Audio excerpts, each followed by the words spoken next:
Page 81. Lesson D. Smart Families. 3. Listening and speaking. Keeping tabs on the family. A. Look at the ways of monitoring people. Which family members might use them, and why? Then listen to a radio show and check the devices the expert describes. Today we're talking about technology and the family in particular, keeping tabs on our loved ones. And with us is Gloria Marshall, a counselor specializing in family relationships, to discuss why you might want to monitor different members of the family and whether you should do it at all. Gloria, I see you have a cell phone there. Yes. What I wanted to talk about first is an application for a smartphone that's been designed for parents of teenage children to track their children's driving.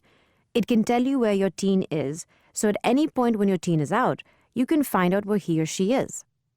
But perhaps more importantly, it can tell you whether your teen is driving safely. So, for example, you get a text if your teen is speeding. So this sounds like a good thing then. Well, the manufacturers say that the evidence is that these GPS tracking devices can prevent a lot of pain and suffering because teens are less likely to speed or be reckless, and so the number of accidents is greatly reduced. Nevertheless, I have to say that were I the parent of a teenager, this is definitely something I would not do. You wouldn't? Because your teen might interpret this as a lack of trust. At the end of the day, it's better to have an open and trusting relationship with your teen. So if you can't trust your teen to be responsible and he or she asks to use the car, then in a word, just say no. Of course, tracking devices are not all for teens. No, that's right. A lot of us have an elderly parent who lives independently in their own home. But as we know, as they get older, sooner or later they might fall, and falls are especially dangerous for seniors. It's a real cause for concern for families. Now, these gadgets are worn on the body and they can alert you, either by phone or text if a person is not moving. So you can get help to any person who's maybe fallen or is unconscious much quicker. Which can be a matter of life or death. Exactly. Had I had this when my mother was alive, I would have used it. So should you have an elderly parent, I would highly recommend this to you. And it's less intrusive than, say, cameras around the house? Right.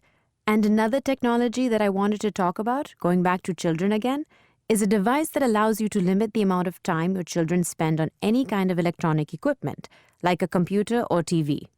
Basically anything with a screen, right? That's right. And this is something I would recommend for parents of younger children. It allows you to set the amount of time that you want your kids to use something.